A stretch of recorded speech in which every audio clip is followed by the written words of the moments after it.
data management and governance in digital transformations, AI in healthcare and the world of SAP, as well as things ERP software vendors don't want you to know. Those are just a few of the topics we're going to cover here in episode 197 of Transformation Ground Control. Welcome to Transformation Ground Control. Ground Control. The podcast that covers everything related to digital transformation. This podcast features technology agnostic and international discussions related to digital strategy, software selection, implementation, change management, business process optimization, and everything else you need to know to make your digital transformation project successful. Whether you're embarking on an ERP implementation, supply chain transformation, or any other business or digital transformation, this podcast is for you. Now, here's your host, Eric Kimberling. 5, 4, 3, 2, 1. Ground control to make it fun. Hello, welcome to the Transformation Ground Control podcast. This is the weekly podcast that covers everything related to digital transformation, including digital strategy and people, process, and technology. It's also a tech agnostic view, an independent agnostic view of the world of digital transformation. My name is Eric Kimberling. I'm the CEO of Third Stage Consulting. We're an independent consulting firm that helps clients throughout the world reach their third stage of digital transformations. And joining me, as always, is Darian Chwialkowski. Darian, thanks for being here today. Yeah, thank you for having me. Yeah, great show planned. We're excited for some of the stuff we're going to get to today. We're going to get to some social media questions that we've received to start off, and we're also going to get into some newsworthy topics, including the fact that AI transcription tools are making waves in healthcare, as well as SAP's recently launched AI features in the world of SuccessFactors, their HCM or human capital management, HR technology. So we'll talk quite a bit about AI here in our newsworthy topics. And then later in the show, we'll have our guest. Our interview guest is going to be Dr. Imad Syed from PiLog. He's the co-CEO of a company called PiLog, and he's going to be on talking about data management and governance in digital transformation. So that's going to be a great conversation. And then we'll also talk about things that ERP software vendors don't want you to know, but you need to know. So we're going to get to that later in the show as well. So lots to cover here today. But before we jump in, let's dive into some of the social media questions we've received, Darian. Yeah, so this first one is from your video, Death of ERP. And this question or comment is, well, given the circumstances, what solution do you propose for ERP functional consultants? How should they cope with these dynamically changing environments? Yes, as far as like changing technologies, is that what they're asking? Like the technology itself changing? Yeah, I mean, it's hard because, you know, the interesting thing about ERP that's always been sort of a point of tension or conflict, I guess you'd say, is when you're in the world of ERP consulting, you on one hand have to understand how ERP systems work across, you know, multiple functions and modules and things like that. But at the same time, a lot of these ERP systems like SAP and Oracle and some of these others are so big and complex that you have to specialize. You have to go deep in one area within that ERP system. So it is really hard to keep up. You know, you can't be an expert or knowledgeable of everything in every system, you know, even one system, let alone every system that's out there. So I think it's a matter of, you know, certainly keeping your certifications up to date, but also just continuing to get experience and hands-on experience with the newer versions of the systems. I mean, that's really might sound like an oversimplification or a no-brainer, but that's really the best way to go about it. Yeah, absolutely. That makes sense. The second question today is actually from TikTok, but it's from a clip from the YouTube video about the cloud hidden costs, which we covered last week in both the segment and some questions. We have another comment about that, and this one is, but do you get updated softwares and features that are current and relevant to your industry rather than managing a 20-year-old system that cannot support growing business needs? Yeah, and that is one of the benefits of cloud. And I think the point of the video is that there are hidden costs and unexpected costs associated with cloud systems, is not necessarily suggesting or just being dismissive of the fact that there is business value in cloud systems. That is absolutely true.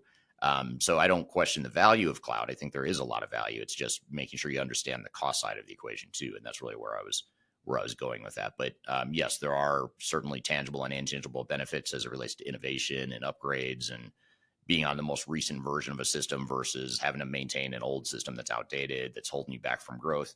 So those are certainly benefits, but you also want to look at and understand what the costs are, because those long-term costs can really add up for organizations. Yeah, absolutely. One question I have with that, Eric, is how many companies going into maybe a cloud upgrade actually know all of the costs behind it? Is there a lot of the times where you've seen companies we've already signed to the cloud, they're implementing it, and now they're like, wait, where are these costs coming from? Yeah, that is very common, where organizations don't fully understand, how much pricing power they've given up, because it's one thing to sign an initial cloud contract and it gives you some predictable costs for the coming year or maybe the next couple of years. But over time, there's usually clauses in your contracts that say that, there's certain kickers that are going to kick in to escalate the cost of your cloud environment. So whether it's through additional users or adding additional users, whether it's transaction volumes that kick you up to a higher level or a higher subscription plan, there's all these things that can cause the price to go up. And vendors typically have in their contracts, a price increase, annual price increase baked into where they can sort of arbitrarily decide on their own how much they're going to raise the annual subscription fees each year. And you usually don't have much of a say in it. And the switching cost is so high. I mean, what are you going to do? You're going to switch cloud providers just because your cloud provider has jacked up the price, 10 or 15% or whatever it is year over year. At some point you might, but it's makes it very difficult. And I think it creates some dynamics where organizations feel a little hamstrung or a little bit held hostage by their software vendors. And I know that's part of what we're going to get to later in the show as well. We're going to talk about some of the things that software vendors don't necessarily want you to know, but you need to know. And that's one of the things we talk about in that clip later today. Yeah, absolutely. Well, some great questions from the audience. If you guys have any other questions, of course, you can leave them on any of our platforms and we'll be sure to answer them on any of our podcasts. Yes, great questions. Thanks for bringing those up. Yeah, absolutely. But we're going to get into our first newsworthy topic of the day. This first one is about AI transcription tools that are making waves in healthcare. But the catch is, it's not all of them are in a good way. So take Whisper, for example. This is an AI-powered transcription tool that is widely used for medical transcriptions. Studies show that Whisper doesn't just transcribe, it can hallucinate, adding fictional phrases or even inventing non-existent medications, the worst part of this is that sometimes it also deletes the original audio, so there's no way for medical staff to check whether the transcriptions that it's making is accurate.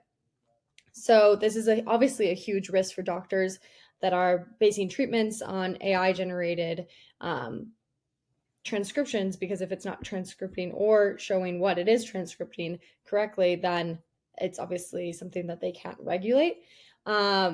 This issue note isn't just limited to Whisper, but that's just an example. And lots of researchers are warning that hallucinations are common across different AI models in the industry right now. So with this, Eric, AI is obviously very exciting, but this is something that could harm patients or not obviously be a great thing for patients. So how serious do you think these AI hallucinations are as a risk in healthcare, especially in medical transcription, when people are seeing what, they're reading what they are hearing, basically? Yeah, I think the main thing here is that you have the issue of hallucinations, which is an issue in any industry, but the stakes are a lot higher in healthcare. Obviously, if you're prescribing the wrong medication or misdiagnosing someone based on an AI hallucination, that just sort of underscores, at least in the near future, foreseeable future, it underscores how important human intervention is, or human collaboration with AI in human management of AI, how important that is. I mean, you still have to use your brain, and the human piece of it has to sort of validate and augment what you're getting from AI. So I would hope that in the healthcare industry, people aren't just blindly following the recommendations of AI, or not at least double checking what AI is telling them. It can be a way to give them a starting point, but really humans need to validate that, and you still need doctors and professionals that can catch some of the nuances or mistakes that AI may miss. Yeah, absolutely. And with that, I wanted to talk about the future of AI in healthcare. Obviously, there's right now the point of trustworthiness in the AI is probably lower than what they want. So how do you think that will develop in the future? Do you think that they will be able to gain more trustworthiness, or do you think it'll always be obviously a need for some human oversight, but will that decline in the future? Yeah, I think AI is only going to get better and smarter, as it learns more and as you train it, and as these large AI models continue to be built and augmented with new information and new learnings. I think it is going to get better, but it's hard to imagine, at least in the foreseeable future, it's hard to imagine a scenario where AI is good enough to where you don't need any sort of human intervention or interaction or oversight, whatever you want to call it, collaboration, whatever it is you want to call it. You need to have that still. So I think that's really the key here. It will get better, but you still need that human touch or that human intervention for sure. For sure. Yeah, I agree. And with obviously with healthcare, because has a lot of regulatory bodies over it. And so with this and using AI in healthcare, how do you think that the regulations are going to change over time, or how do you see that impacting AI in healthcare? Well, unfortunately, all it's going to take is one, mistake, or catastrophe that's related to some oversight with AI or some misuse of AI or whatever it is. And that's probably going to trigger a certain amount of government involvement, more so than it already has. So I think there's probably regulations coming with AI, somewhere in the world. I don't know if it'd come out of the EU first or the US or whatever, but it seems like those are usually the two, the ones that are first to regulate things. It seems like are the EU or the US. So be curious to see where it goes, but I do think there's probably more government involvement in the future. Yeah, absolutely. It's a super interesting topic. When I read that, I was a little bit shocked. I feel like we don't hear about AI making mistakes all the time necessarily. We just talk about the advancements of AI. So I thought this was a really interesting article in that way. Yeah, especially as it relates to people's health and safety and all that stuff. It's that's where it gets real dicey and interesting for sure. Yeah, absolutely. But we're going to switch gears here and talk about SAP and its AI. So we'll stay in the AI, but we're going to switch to SAP's recently launched new AI, and specifically, and it's SuccessFactors HCM suite to improve workforce planning and help fill skills gaps. So these updates include a central hub that collects skills information from various sources, allowing companies to better track and develop their employees' skills. Key improvements include that AI assistant Joule will now help with onboarding and can answer payroll questions, and tools from recent SAP's WalkMe acquisition, which streamline common tasks for employees. Analysts say that SAP's new focus on skills development may be in a response to Workday or trying to compete with Workday a little bit more. And SAP hopes with these tools will help departments like IT to identify skills gaps. So Eric, with this, how does SAP's new approach to skills development compare to Workday's approach specifically? And what has been around longer, and what do you see the development of the future looking like for that? Well, I think the beauty of AI in a lot of ways, it's sort of, I don't know if it's good news or bad news for software vendors, but it sort of creates I think it's sort of neutralizing or creating a level playing field in a lot of ways, because, if you think about it, let's just look at the old user interfaces of say, SAP and Workday.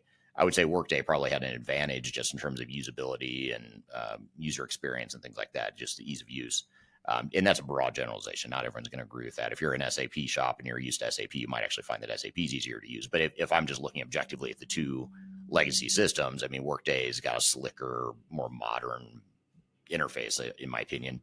But the thing with AI is now it sort of diminishes the importance of the old school way of looking at user experience in terms of menus and how easy it is to navigate. Now with AI, it sort of creates another layer of interaction with your employees to where, like you said, they can go on there and just get payroll or benefit information just by asking a question conversationally rather than having to go figure out which screen to go to or whatever. So I think in the case, if you agree with my opinion that Workday has a better user interface in general, but now SAP has these AI tools, and let's just assume that Workday also has similar AI tools, which I know they do. A lot of these vendors are investing heavily in AI. But now all of a sudden it sort of neutralizes, creates more of a level middle playing field, if you will, because of that. So I think in this case, it would probably help SAP compete better with Workday, given that it sort of masks, AI can help mask the cumbersome nature of the S4HANA or the SuccessFactors user interface. Yeah, that's a good point. Another question I have too is when it comes to third-party tools for companies, does SAP's Central Skills Hub, could that lead to companies relying less on third parties in the future? I think so. Yeah, I think it sort of cuts out the middleman and allows people to have that self-service direct access to the information they need. So absolutely, I think that does potentially reduce the need for third parties in the future. And by getting rid of third parties, does that increase people's risks as far as vendor lock-in goes? Yeah, it does. I mean, now all of a sudden, in this case, if you're investing heavily in S4HANA and SuccessFactors and other SAP products, including their AI tools and whatnot, you are getting in deeper with one vendor. And, the deeper you get in with one vendor, the harder it is to ever get out of it. So, or the harder it is to sort of balance that out. Or if part of, in the future, you find that part of your organization isn't a good fit with the system you're using, it's harder to switch, at that point. So that's what vendor lock is. So yes, you do have to be aware of, what the downside risks or potential consequences are of that vendor lock, in addition to the fact that, to balance out the fact that you are also getting some business value and business benefits out of those technologies. Yeah, for sure. One more question I have on this is, they talked about helping the specific departments like IT.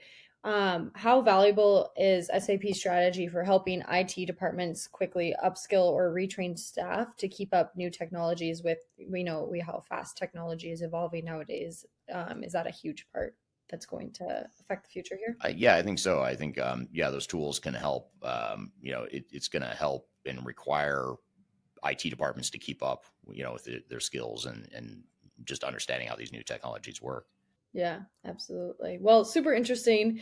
I feel like every week we talk about a vendor and some sort of new AI product that they have released or upgraded in their software. So it's been really interesting to see how it's all developed over time, what softwares are adding what. Yeah, super interesting stuff. And we're going to continue down the thread of not talking about AI necessarily, although I'm sure we'll touch on AI in this next segment. But we're going to have a conversation here talking about data management and governance in digital transformations, which AI certainly does play a role in data management, data governance, but data management and governance can also influence or affect how you can potentially leverage AI in the future, as well as business intelligence and analytics and just, the information you get out of your system on a day-to-day basis. So we're going to talk about data management and governance and digital transformations. We're going to have Dr. Imad Syed on the show. He's the co-CEO of a company called PiLog, and he'll be on the show here chatting about that topic with me. And then later in the show, we'll talk about things that the ERP software vendors don't want you to know, but that you need to know. So be sure to stick around for that. We've got a lot more to cover. We're going to be back with more Transformation Ground Control. We'll be right back.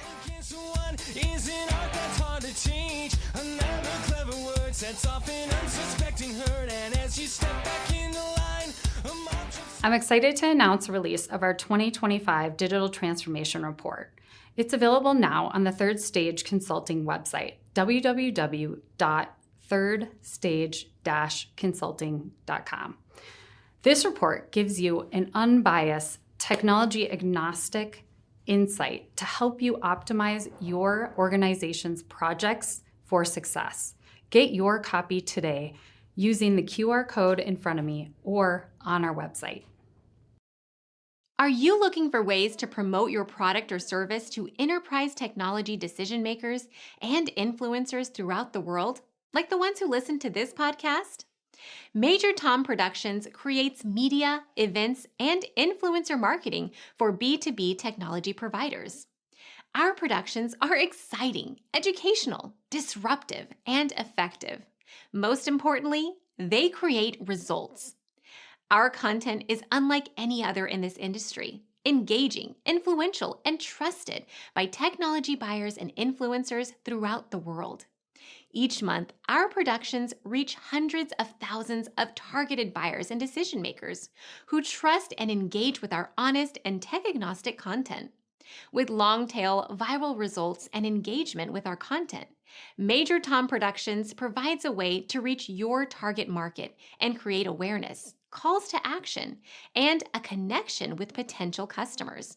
So collaborate with us today. Learn how we can feature your product or service on podcasts such as Transformation Ground Control, Journey to S/4HANA, and Journey to Dynamics 365.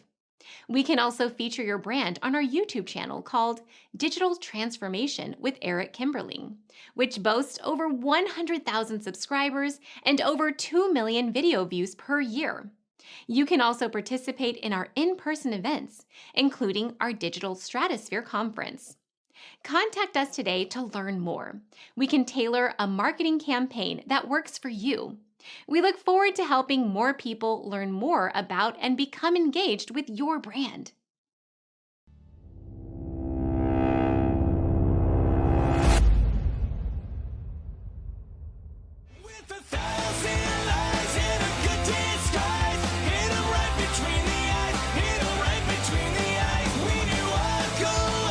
Hello, welcome back to episode number 197 of Transformation Ground Control. This is the tech-agnostic podcast that covers everything related to digital transformations, including digital strategy and people, process, and technology aspects of transformation. So thank you for being here today. You can find new episodes of the show every Wednesday by going to transformationgroundcontrol.com. My name is Eric Kimberling. I'm the CEO of Third Stage Consulting, and we're an independent consulting firm that helps clients throughout the world with their digital transformation journeys.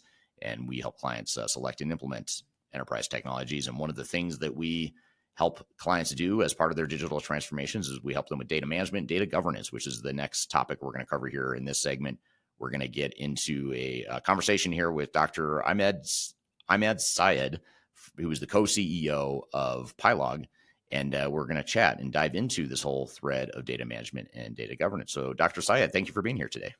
Thank you very much, Eric. I'm excited to be here, and I'm going to just believe that we're going to have a great discussion. Yes, I'm very excited for today's discussion. You and I had a chance to meet at a conference a few weeks ago, and we had the idea of, hey, let's talk about this topic here in our podcast, and we're excited to have you here and excited to collaborate with you on this. But before I jump in and start asking you all these questions I have for you about data management, data governance, tell us a little bit about yourself and about PiLog, if you don't mind. Myself, Imad Syed, I started my journey as a data engineer or a system engineer at PiLog nearly 22, 23 years ago. I stopped counting that because it has been, very long, very long. It makes me feel that I'm old, but I'm becoming wiser every day because data is something that I loved from day one. And I knew that the future is going to be built on data. And without data, I mean, you cannot even take a breath these days. No enterprise can even take a deep breath without talking about data. Right. So I started as a system engineer and then grown up into an architecture role as well as the director of information technologies. So I now currently handle both the portfolios, which is the products, all the products, data products that we are building, the governance products, as well as I'm looking after the executive role of PiLog as well, along with my other colleagues, because I'm the co-CEO of PiLog Group. Gotcha. So I'm based out of Dubai.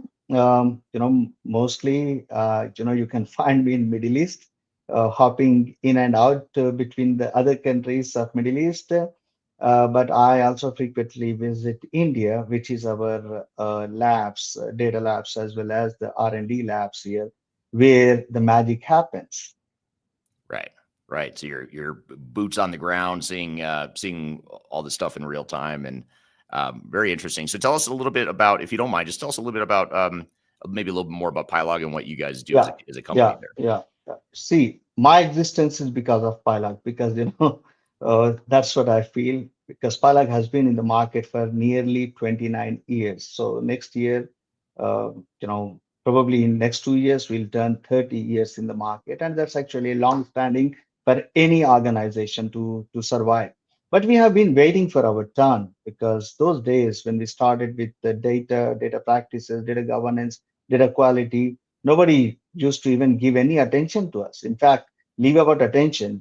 They were not even interested to listen to anything that we were talking about. But there were some great minds, great organizations who thought that probably this could be the next big thing. And they started giving us, that kind of attention. And especially in Middle East, we tasted our success. We originated out of South Africa, Centurion, And then in 2001, we moved to Middle East. Our chairman being a very, very visionary person, he said that, guys, if we can't do something in this part of the world, let's go to the Middle East where we have deep pockets, and Middle East has got always deep pockets. So we started our stuff. But what we also did is we said, since we have seen and experienced the market without any practices and without any quality, we went back to ISO and we said that let us bring in some of the standards of the data quality or information quality, and we started contributing to that. So on one side we were actually talking about the standards to the end users and to the implementers, but the other side we were also contributing in developing those standards. And that was actually the wonderful thing for us, because whatever we were learning from the market, we used to go back and we say that probably this is something that you need to include as part of the standard. And today, if you look at it, we have invested heavily into ISO 29000 to 8000 to 745, a lot of standards. So if you have to summarize it, PiLog is a data quality and governance company implementing the practices as per ISO standards, and that is how I summarize PiLog. Right. Well, that's great. Well, it sounds like you're the perfect person to have this conversation to talk about data management, data governance, since that's really what we're honing in on here today. But before we sort of dive into some of these questions around data management and governance, what can you tell us about? Could you sort of give us just a high level starting point of what, why data management and data governance is so critical to the success of ERP projects? And maybe you could start by, if you don't mind, maybe to describe how data management and governance is different than just data migration. Yeah. See, now let me tell you something that I don't like the data management term itself, Eric, because anybody can manage the data. Right. Any practice can manage it. What I like is data quality management. I like it because unless you see a quality in the data, I mean, you are not at all managing it, it is managing itself. So when I say data quality management, and that's the foundation for any organization, any data that is not in shape, from all the 12 dimensions perspective, bringing it into the right practice, that's the data quality establishment or management. But what is the practice? What is the authority? What is the know-how or the rules around that is actually the data governance. So many a times we see a lot of people, even still, they are confused between data management and data governance. Yeah, we are doing it, but have you really implemented a solution that governs with the right rules and with the right authority over the data elements? Probably yes or no. I mean, there are a lot of organizations who differ with this. But I would like to say that it's a data quality and the governance. I mean, and data management probably at a higher level, looking into various things around that, but it is actually the data quality and data governance. And PiLog is best with both of them. Data quality is something that, maybe the qualitative data for you could be different from me. So it is a fit for purpose kind of, data. And that's where the data quality comes in. And there's a beautiful definition in ISO 8000 that the data that fits the requirements is the data quality. A simple data that fits the requirements. So it is fit for purpose. And many people feel that, sorry, you do not have all this personal data, so data quality is bad. But probably the fit for purpose is different than what exactly is required for that use case. So each use case would have a different data quality, and that's what we believe. That's where we bring in a lot of taxonomies, a lot of templates, and we say that same asset, you classify it as a product, you have a different data quality requirement, whereas as an asset, it has got a different data quality requirement. And that's where we are a little bit different from what generic statements states about data quality. Interesting. So yeah, that is interesting. So you're sort of putting a different spin on a little bit of a more vague term like data management. You're talking about quality management. I like how you talk about fit for purpose too. I want to come back to that a little bit too. I'm going to ask some more follow-up questions on that. But before I continue on with a few more questions, just want to say hello to everyone joining here today. Thank you for dropping in the chat where you're joining from. We have a lot of people joining from several people from India, Saudi Arabia, Dubai, England, Johannesburg, South Africa. We've got people all over the world here today. Dubai, more people from Dubai, even Wisconsin in the U.S., South Dakota in the U.S. So people joining from all over. So thank you for being here today. So as we get into this, here's a quick comment I'll share with you from Shukat on LinkedIn. It says data quality management has 12 dimensions. Governance is around it. Both complement each other. And so I want to come back to that as well. That's a great point. So when we start thinking about data governance within our overall digital strategy, I mean, how should we be? Do you have any tips on how to be thinking about data management and how you can start building that into your overall digital transformation strategy or your ERP strategy? Yeah. See, the data governance can start in two stages. One could be a green field, or one could be a brown field. In both the cases, you have a different approach. If it is, if you're sitting with a lot of legacy data, it's a headache, but also that what kind of patterns are there as part of your data so that you can establish the governance rules. But if you are starting on a clean state, you can go with, the benchmarks, whatever those benchmarks that are available. So both of them have got different opportunities, different, purposes of it. But when I personally believe, and in fact, we have experienced over 2 decades that any data that is coming out of non-governed or ungoverned systems, that is what is actually creating a lot of nonsense. So it's not, you could have a great data governance capabilities, but any data that is feeding into it from a non-governed solution, which does not match the rules that has to, then it is a mess. And when does that happen? Eric, you know it very well. We talk about M&A, mergers and acquisition, one of Right. the worst case to handle, because each one have got probably a different business problem, probably a different use case, probably different systems, and you are trying to marry both of them. Both does not come from the same world. Both have got different practices, and establishing governance rules by controlling both of them is a difficult thing.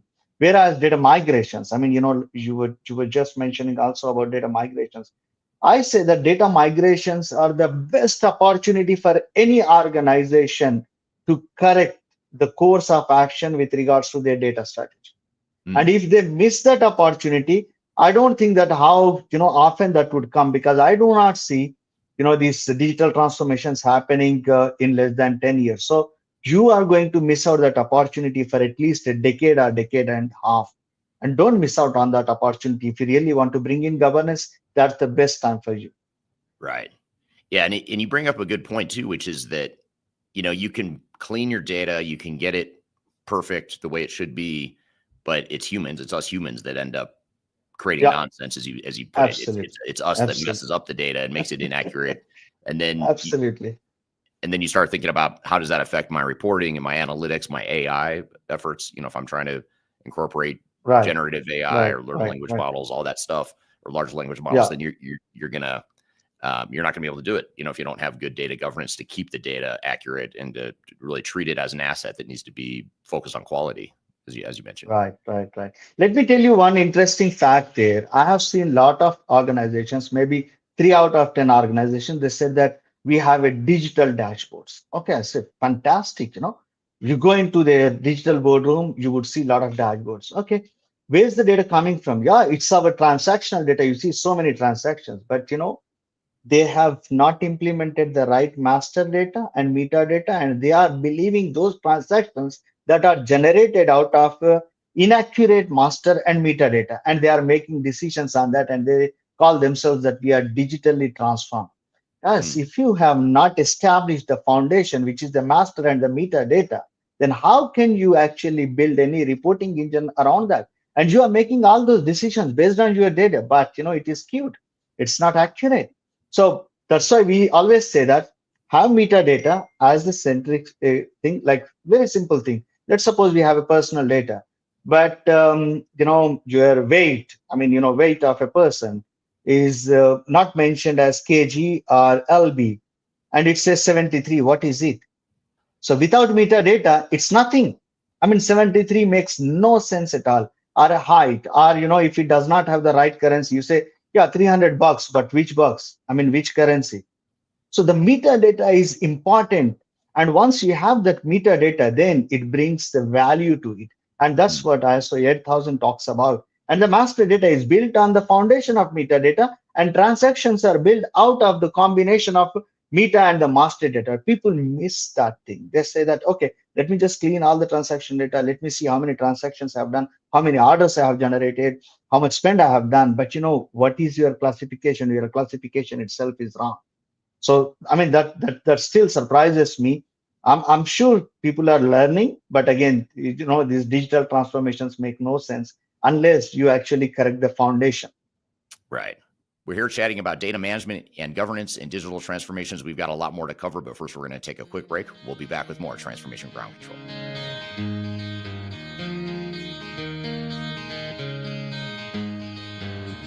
Could you whisper in my ear? I recently published my first book. It's called The Final Countdown: Strategies to Reach the Third Stage of Digital Transformation. And I wrote this book because I really wanted to find a concise way to share some of my knowledge around digital strategy and how to get started on a digital transformation journey. So in this book, I cover 3 different sections. I cover the people, process, and technology aspects of transformation, with the idea that it's meant to be a starting point, a launching pad for organizations and team members that are going through digital transformations. So I encourage you to buy this book. You can get it electronically, you can get it paperback, or you can get it in hard copy as I'm holding here in front of you. You can get it by going to thefinalcountdown.com. You can also search for it on Amazon if you shop at Amazon. Otherwise, just go to thefinalcountdown.com. Love to hear your feedback on this book as well.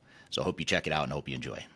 Interested in working for a company that truly values your unique skills and experience? Here at Third Stage, we don't hire based on resumes alone.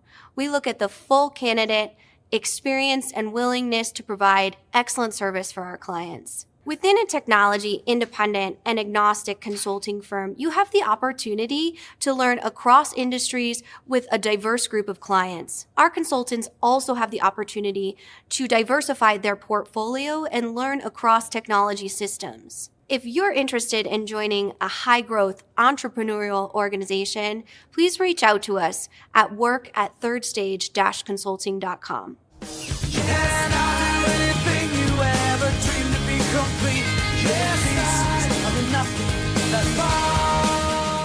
Hello, welcome back to Transformation Ground Control, episode number 197. My name is Eric Kimberling here with Darian Chwialkowski. You can find new episodes of this show every Wednesday by going to transformationgroundcontrol.com. You can also keep up with new episodes and see all the past episodes you might have missed, all at that same website, transformationgroundcontrol.com. So thanks for listening in.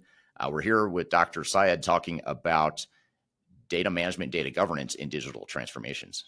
Right, here's a comment from Tola on YouTube, says, LOL, cute yet not accurate data. Yep, that hits home. So it sounds like Tola can relate to that concept there. That's really interesting. Now, what are some of the other data related challenges that companies face when they're implementing a new, say, enterprise technology system like an ERP system or other type of enterprise-wide technology? What are some of the common challenges that you see? See, one of the common challenges is that they don't know the scope of the data that they must carry forward. And always, Eric, what they do is they take all the baggage with them. And that's why if you now look at SAP's Rise with SAP program, they say that drop your baggage, don't bring all your legacy, don't bring your, keep it clean. Core should be clean. And that's the biggest challenge. And what is it? Because that data has been created a decade ago. And who created, we don't know. Why it was created, we don't know. But we want to carry that baggage into future. How can it be future? I mean, it has spoiled your past already, and you want to carry the data set forward. So the scope is important, what you want to take it forward. And that's the reason we have defined a criteria. And we are almost, I think, 9 out of 10 of our projects, we are part of the data strategy. We tell them, don't carry everything. They say, no, I'm going to lose it. Don't worry, you will not have any interruption into the business. The most used data set is something that you must carry forward, and that must be mapped with the right KDS. And we'll talk a little bit more about KDS, because everybody says that now I'm moving from ECC to S4HANA, or I'm moving from older ERP system to the newer system. But newer system need to have the newer classification, newer taxonomy, newer hierarchy. If it does not have that, then why are you actually carrying the old thing? I mean, it is not at all a digital transformation. So that's why our philosophy is very easy. The tools that we build is that connect. It's not that I will give you in Excel. No. We will connect directly to the source, because then we know that whether it's the right data or not. It's not somebody is throwing you the Excel files or the text files saying that, okay, this is the data, we must take it forward. No, connect to the source system, collect the data, consolidate the data, and then profile the data, look at the data maturity assessment, then move it forward. Otherwise, don't do it. Don't do it. What's the more common approach that you see clients take? Do they start with a clean core where they basically start over without having much data brought over, or do you see more organizations that decide to take all that baggage, as you call it, that baggage Yeah. that needs to be cleaned up and fixed and remapped to these new hierarchies and all the stuff you just mentioned? Which is the more common path? Do you see a more common or more The more common path is they carry the legacy. I mean, that's the more common path. But their intention was not, I mean, when they started the project, because we attend the kickoff meeting, they said that, guys, we are not going to take this legacy data. We are going to take only clean. But in the due course of, the decisions that they are making at a different level, who does not understand all of that? No, no, I want this one. I want this one. I want this one. And they overload and overkill that project. And that's where, the projects are failing. And they say that, guys, you should have advised it. We said that's why we are now writing in bold. Keep it clean. Take only the core data. Don't take all the baggage. I mean, I just yesterday had a discussion wherein I advised that, guys, it's only 40 to 50% of your data that you can take forward. The rest of it, if somebody wants it, let them create it. Because, Eric, it is better to create at this point in time with a newer version rather than carrying something. Yeah, no, I will lose my transactions. Don't worry about it. You can always map the transaction data because transaction data is not changing. It is an event that has happened. You just have to map it and take it forward. Right. Yeah, that makes a lot of sense. And, I'm curious to hear you here too, though. Like, what are some of the ways that companies can address some of these data quality issues and address the baggage that they have with their old legacy data? How can they address those data quality issues in their legacy systems before they migrate to a new system? I mean, what are some of the steps that they would take? Yeah, we built a couple of models, Eric, because, it's a repetitive problem. It's not something that is, once in a year we are seeing. Almost we see it. So we build models. There are two models that we build. One is data health assessment, which means that how good is your data? And we are not telling that it is matured enough for the target system. We are not saying how good is your data from a data quality. So you have all the data quality dimensions saying that this is how good it is. And if you really want to make it mature, which is data maturity assessment, then this is what you need to do. So that's the approach that we are. So it will fill all the gaps. It will take, it will let you consider only the relevant data. It will also, help you take the lean approach there. And that's the reason we always say that do a health assessment and extract only the data that will take you forward. And that's where, the maturity of that particular data set would be easily migrated to the future system. Right. Yeah, that makes total sense. Here's a comment from Ram on LinkedIn. Says value of metadata for business process management and agility of decision making is the essence of PiLog products and services. Thank you for your very good point. Let me just add something there. Eric, you might have seen that many people are saying we are doing digital transformation, but if you are taking exactly the same process as that of your old system into the new system, then you are not doing digital transformation. You need to also do a process maturity assessment. You need to orchestrate it. You need to augment that because it's the era of AI. And if you are not augmenting with any AI models or anything within the process and cutting down the timeline or improving the quality of it or enriching it, then why are you doing it if you have to follow exactly the same process? So there must be some augmentation in terms of the process management as well, business process management. Right. Yeah, makes total sense. Here's a really interesting question that just came in on LinkedIn. I apologize. I don't see the name of the person that's asking this, but it says, how can organizations effectively address tech debt in their legacy systems without compromising the pace of digital transformation? And what governance practices can support this? And I assume they're talking about from a data perspective. Yeah. It's a vast question. Probably, we can actually, give a webinar on that entire question. But so just to, address some of those things, the governance practices that they are talking about, without losing the essence of it. We personally say that go with the lean governance practices. Don't overcomplicate it. I mean, tech is there always to enable you, empower you, but your governance processes should be easily adaptable. The moment you make your governance processes, very complex, users are not going to adapt it. And if there is a complex process, then bring in augmentation part of it so that you do not lose out on even the take advantage of it. And if you don't take advantage of that with the augmentation, then you are actually overloading the human, empowerment there, and then asking the humans to do a lot more things which they won't be able to do it. And that's why these complex governance processes fails. Right. Yeah. Makes sense. Now, what about speaking of coming back to data governance again and some of the pitfalls of data governance? What are some of the typical pitfalls in data governance during ERP implementations, and how can organizations avoid some of those challenges? I know you talked about the legacy data and making sure that you clean that up and revisit the hierarchies and the mapping of it and everything. But what are some of the other pitfalls that you see? The other pitfall that I see is that stakeholder responsibility, and that's the common problem, because we say that customer data need to be taken care by the CRM, product owners, and if it is not being taken by them, again it's going to fail, because the governance, whatever you are putting in, they are the guys who will take it forward. And in the same way, if it is a supplier data that need to be taken care by the sourcing team, if it is not being taken care by the right stakeholder, then it's a problem. That's one. The second thing is also your accessibility to the data, and who is it that you are giving access to it, who is it you are protecting it, what is the data that must be mapped with which role. So it's a role based access is something that need to be. And many a times what is expected from the end users is to fill all the data, whereas the approver just have to only click it. I mean, that's not it.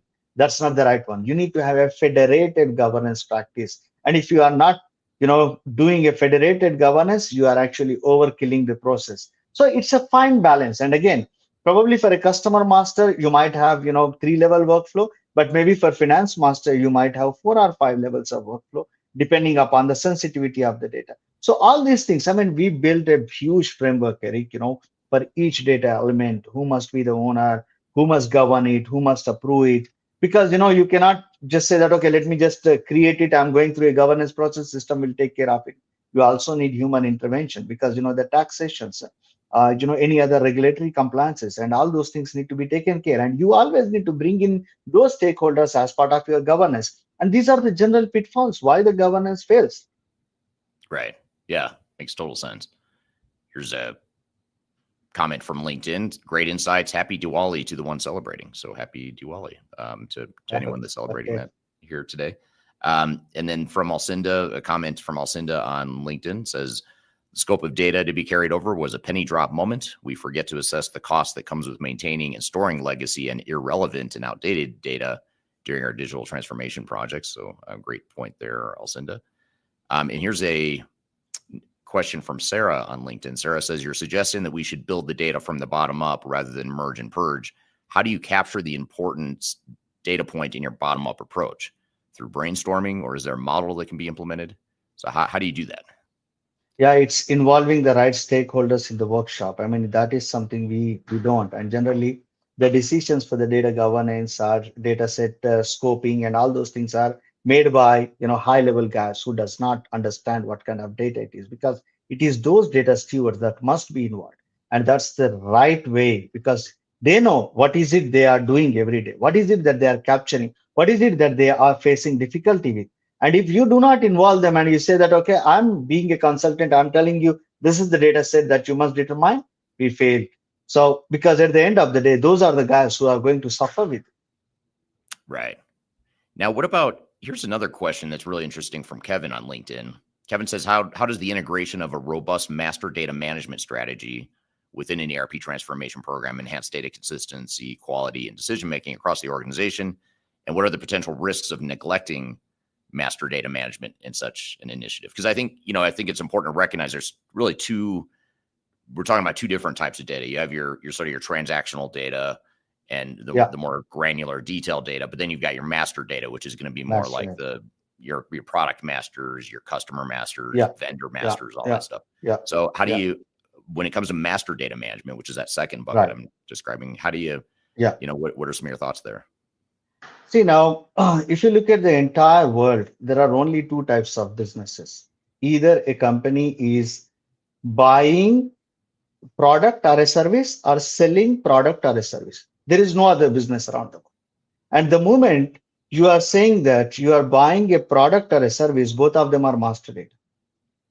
And yes, you could classify master data into a product data, item master, asset master, a lot of other stuff, and services into consulting services, other services. But those are the key elements of it. So you definitely need a multilingual, multi-domain data governance solution. You cannot just say that now I'm going to go with maybe product master, but probably if there are any augmented services around that, then you are missing out.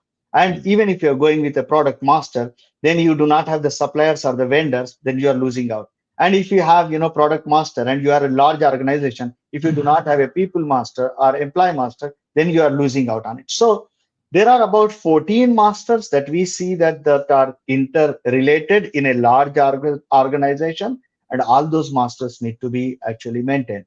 And what we are seeing now, Eric, the trend is, especially in the Middle East, is that everybody earlier have focused only on material master or vendor master. Now they are focusing on asset master because they are seeing that even though we have the material master as well as the vendor master, but we are still procuring. Our plant is 10 years old. Why are we procuring it? We are manufacturing exactly the same thing. It's the same capacity. Why are we doing it? Because they have not actually captured all the assets and the bombs around that and the maintenance tasks around that. And they don't know whenever breakdown happens or whenever shutdown happens, they need to buy a lot of materials to do that. And they need right skill set for that. So all that is master data. So generally what we do is whenever you are starting with a green project, we go there before even EPCs arrive on site. We say that, guys, give us all your engineering drawings, P and IDs. And that's actually a completely engineering work. It has nothing to do with, taking some of the clerks to do some data or massage it. No, it's an engineering work. We take all the documents out of it. We identify all the assets. We identify the classification of the assets, maintenance of that, bill of materials. And that's where we come from, top-down approach. Because you look at the asset and then come down. So from a master data management perspective, like what Kevin was mentioning, it has to be a multilingual. It has to have the augmented data quality. Eric, these days, nobody has got time to go and look at all the validations themselves. If you are not adding AI to it, if you are not augmenting it, then your solution cannot fly. It will not even crawl. Right. Yeah. Yeah, it's that's really interesting. That's a really important point of clarification. So thank you for that question and for that response, Doctor. That was a good summary of sort of master data management versus other types of data that you might be looking at too. Here's an interesting question from Uday on LinkedIn. Uday says, "How can organizations assess the ROI of data governance initiatives as part of their digital transformation journey?" Is this something that you've seen in the past or measured in the past? Or Yeah. How do we categorize that? Eric, it's a very, very tricky question asked by every management. What is the ROI? You must classify that into two types: tangible, intangible. Because there's something tangible that you can easily look at it, such as if you take the product master and optimize it and remove the redundancy, then you know that what is the stock and immediately you can calculate it. And if you are registering the vendors and then the vendor that is giving you with the least lead time and at the best price, you can easily do it. But there are services, the services generally, you say that maintenance of all the equipments, how much it is costing? Probably, $200,000, let's suppose, and what exactly are you doing? You have no clue about it, but you are prepared to pay that because you don't know what exactly that maintenance technician or a planner is doing on that, or an engineer is doing on that. So that's where what we did is we said that be it anything, you have a template for that, and you capture the template so that you can compare a service provider to service provider and then look at what exactly is the savings for that. So your smart contracts management, your smart service management, bill of services, and all these things will give you enough room for calculating the ROI. And then the other thing is that data quality, you are not doing it just for proving that you have a right digital system. It is to beat the competition. Today, if you now look at it, why Amazon is Amazon, Why? Because they have been enforcing these data quality standards for over a decade now. That's why Amazon is Amazon. And there could be other guys, but they would never come closer to that because the way they collect the data, the way that they, put down everything around the data product is amazing. And that's the reason. And what about their competitors? Probably they also have it, but maybe they are not doing it so much. So the ROI here itself is not directly proportional, but indirectly, your sales, your reputation, everything is good. You do not even have to look at the specification and say that, okay, this is a mismatch. You are not returning any products. And if you look at compared to Amazon, others, there are a lot more return percentage is more. Why? Because you ordered for something, but it was not the right specification. That's why you had to return. So those are the things that you cannot measure at one point in time, but over a period of time, 3 to 5 years, you would see that what is the business benefit that you got out of it. And sometimes it is measurable, sometimes it is not measurable, but that's an advantage that you have been given by implementing the right data quality and governance. It's a great point. I mean, it can be a source of competitive advantage. It's, data is an important asset. It's becoming more and more important to organizations. It's always been important, but now with the advent of analytics and BI and AI and all that stuff, data is more important than ever. And speaking of AI, here's a question on LinkedIn from Mode. Mode says, can data management be automated by AI? So how do you see AI affecting data management in general? Data migrations and all that stuff? I think it has changed already. So data management can be augmented or automated by AI, but not everything. That is something, if it is a product data, probably it needs a little bit of human intervention because it's a technical data. But if it is maybe a vendor data, it can be automated. If it is customer data, it can be automated because there are entity resolution models out there. There are, different ML machine learning models out there to identify the right customer, go and source it, check, your location, your other contact details and all of that, because all that can be automated. Whatever human used to, take probably a couple of days to verify or validate a vendor, now AI can, give you that decision making within maybe a few minutes. And that's where I say that you need to bring in automation as part of your data management and data governance. If you are not doing it, it's not going to help. I'll just give you one example. There's a large organization where to create 100 records, they used to take 3 days. Now with the introduction of automation and our software, they could do exactly the same job in less than an hour. I mean, see what is the value that AI is bringing. Again, the decision is not being given to AI. AI is there to help you, improve the accuracy and then put forward, okay, these are the things. What is the decision that you must take? So at the end of the day, the product master or the product manager is making the decision, but on all the insights that AI is giving. And that's where I say that it must be a differentiating factor. We're here chatting about data management and governance and digital transformations. We've got a lot more to cover, but first we're going to take a quick break. We'll be back with more Transformation Ground Control.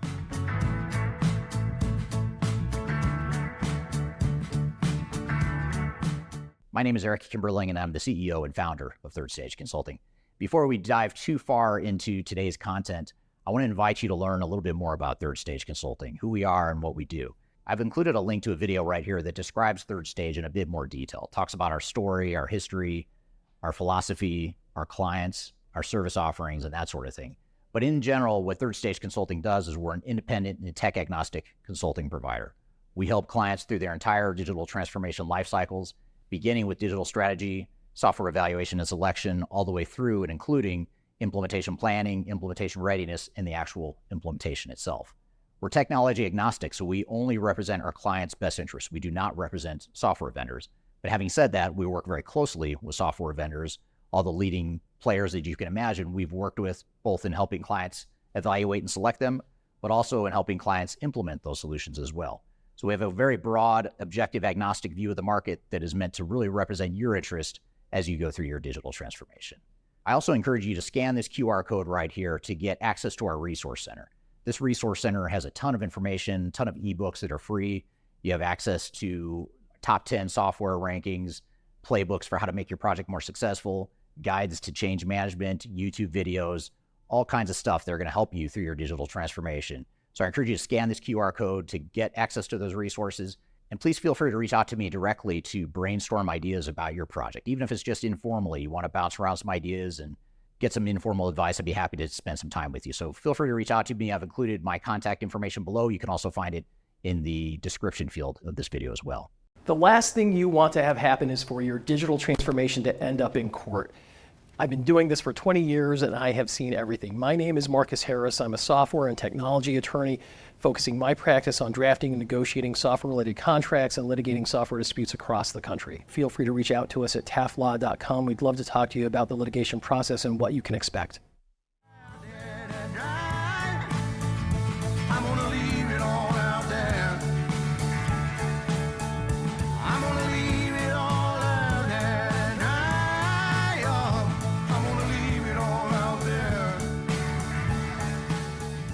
Hello, welcome back to Transformation Ground Control, episode number 197. My name is Eric Kimberling here at Darian Chwialkowski. You can find new episodes of this show every Wednesday by going to transformationgroundcontrol.com. You can also keep up with new episodes and see all the past episodes you might have missed, all at that same website, transformationgroundcontrol.com. So thanks for listening in.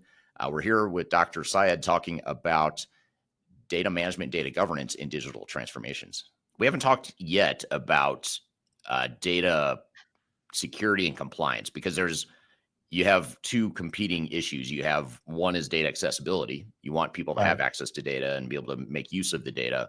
But then you also, on the other side of the equation, you have security and compliance and protecting that data. So how do you find organizations balancing those two potentially competing priorities overall? I think it's actually, first of all, it's a very, very complex decision. Why? Because every human being would like to have access to every data set and every data element, be it curiosity, be it authority, be it ownership, be it whatever you call, Right. So every human being. So that's where these CDO office, Chief Data Officer's office, must determine, saying that from the compliance perspective, from the governance perspective, from the risk factor perspective, that is where this whole GRC has come in, saying that this data element, who must have access to it and how much? Because somebody might have access to employee master, but not to the payroll, because it doesn't need to be, because of the compliance and the risk factors of it. So the GRC matrix and actually plays very well in terms of giving the right authority or the accessibility for the right people. And again, it all depends upon how your organization is. And if you have a smaller organization, you would have more control over it. If you have larger organization, probably you will have very little visibility about it.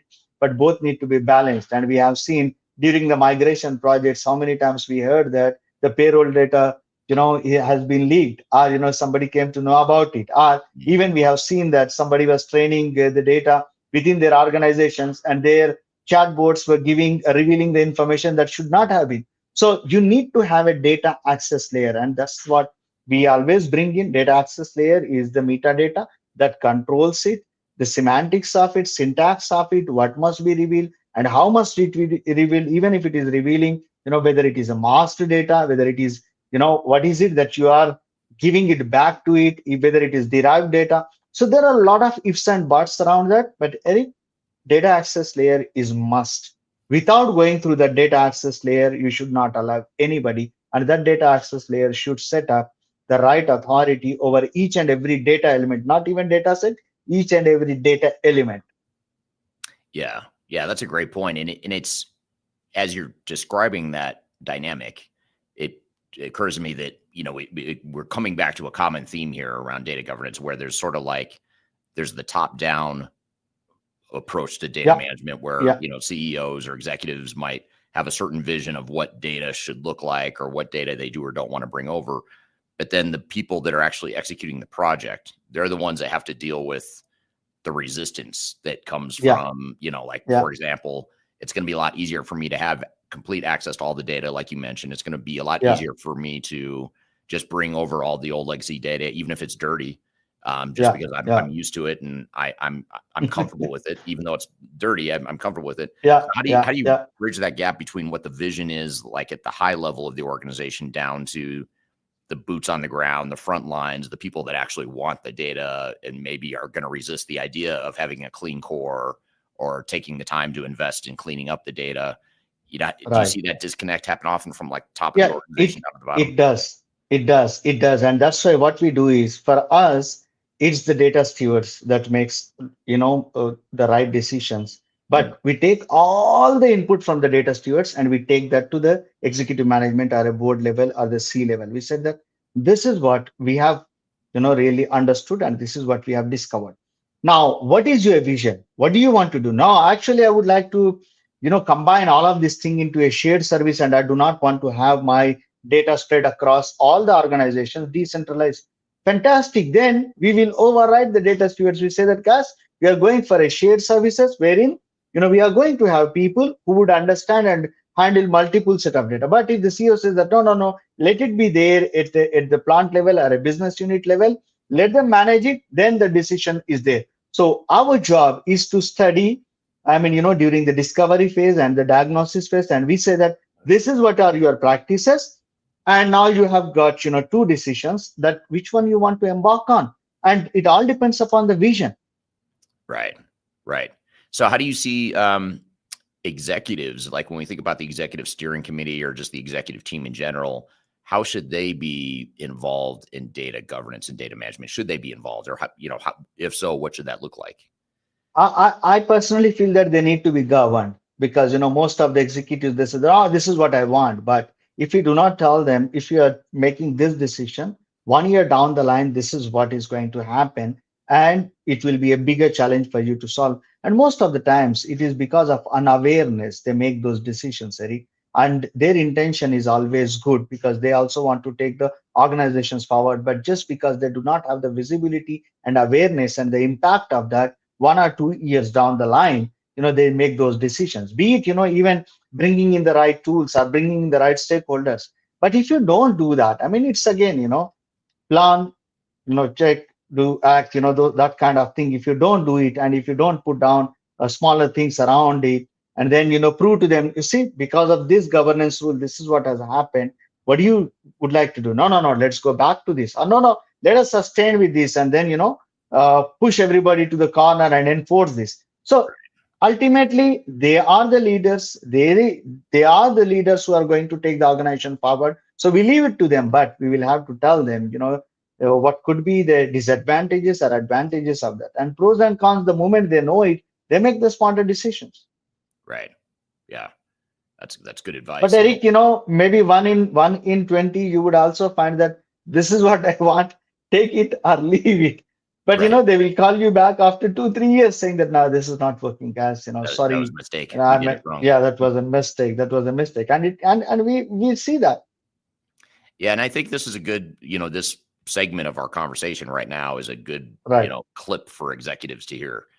So if anyone's watching and you want to share just this little clip with your executive team, I think it's important for them to hear, because I think it's, it seems like a lot of executives think that data is just it's a really technical, in the weeds sort of thing. And I don't think they fully understand the impact to the overall project. Yeah. I think they sometimes have a vision of what they think data could, it should be, but then when it comes time to execute, they don't understand the consequences that you mentioned, the things that might affect them longer term, or there might be a risk that they're not aware of or not considering. Absolutely. And also, there's one more important point, what the executives are not aware of is the ground reality, because they are always listening in from a hierarchy and they don't do it. And, I'll tell you one great example where we were asked to take some data, 45,000 records of, material to the new system.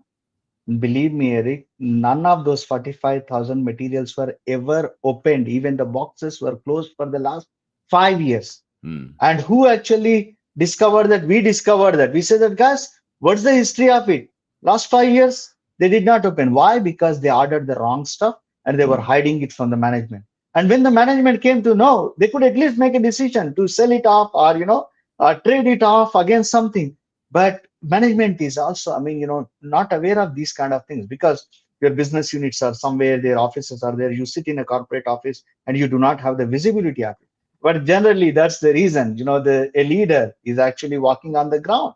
A leader is not just sitting in the top floor and then making the decisions. Unless he goes through that, he would not know what are those challenges. Right. Yeah. Makes sense. Now here's a question from Darian on LinkedIn.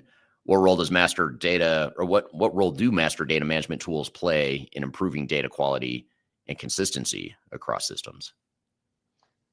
See, let me tell you, the moment you put down a rule for a master data management or a governance, whether that rule is good or bad, Eric, the rule will be applied consistently. So either your output is bad or good.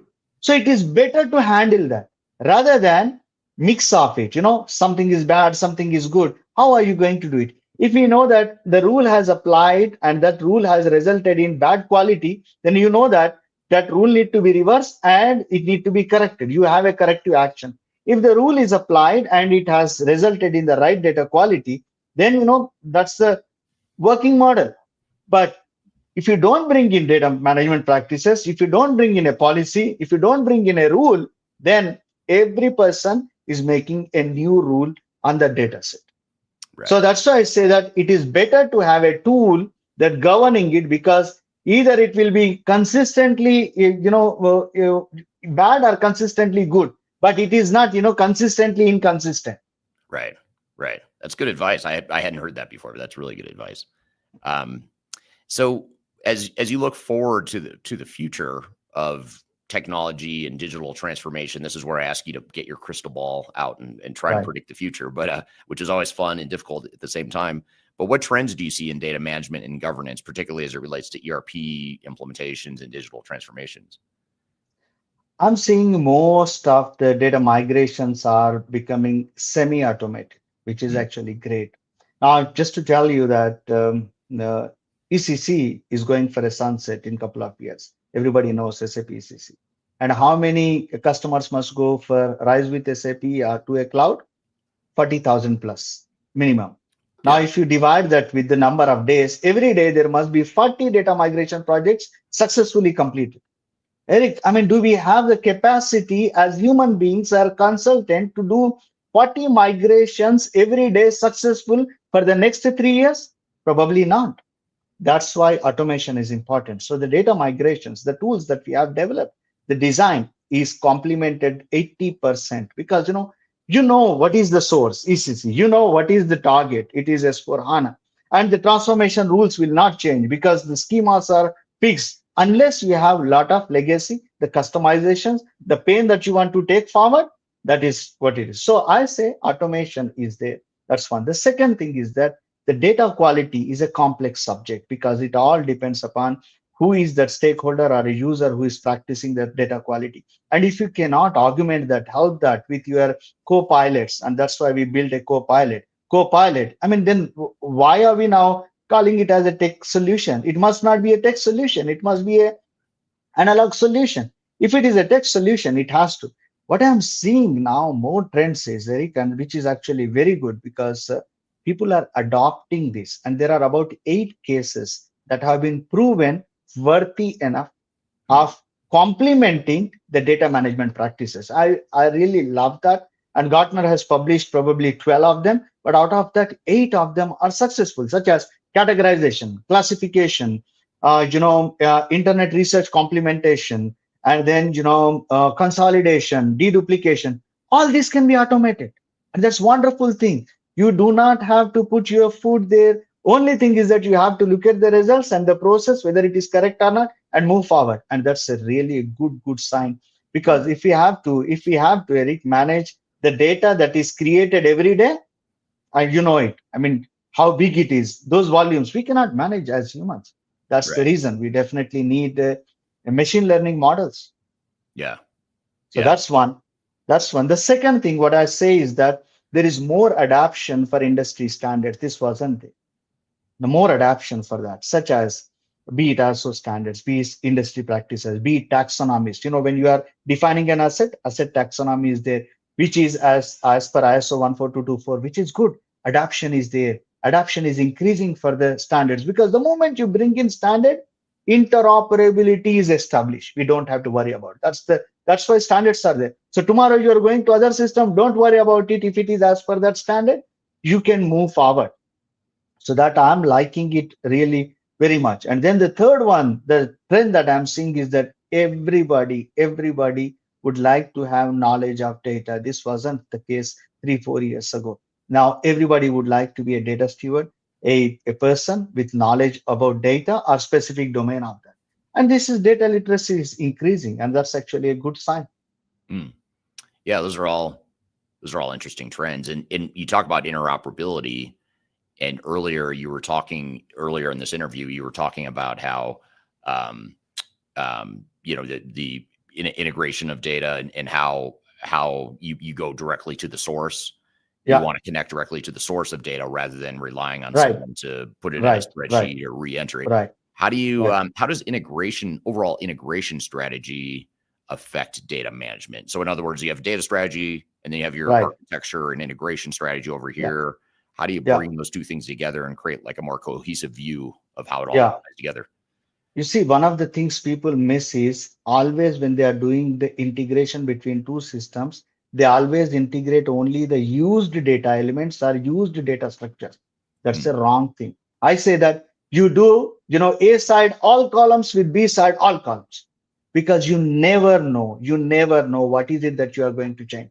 And the biggest challenge is that if you do not establish an ISO standard kind of data exchange, then you are going to redo it again and again and again and again. 29002 is a great standard for industrial systems automation or classification or exchange of the characteristic data.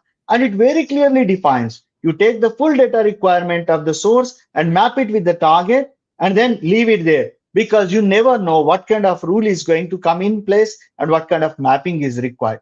So that's why, Eric, I personally believe that if you are not looking at the standards, you are actually losing out on the interoperability in future. And what is the biggest pain these days that I'm seeing is the integration.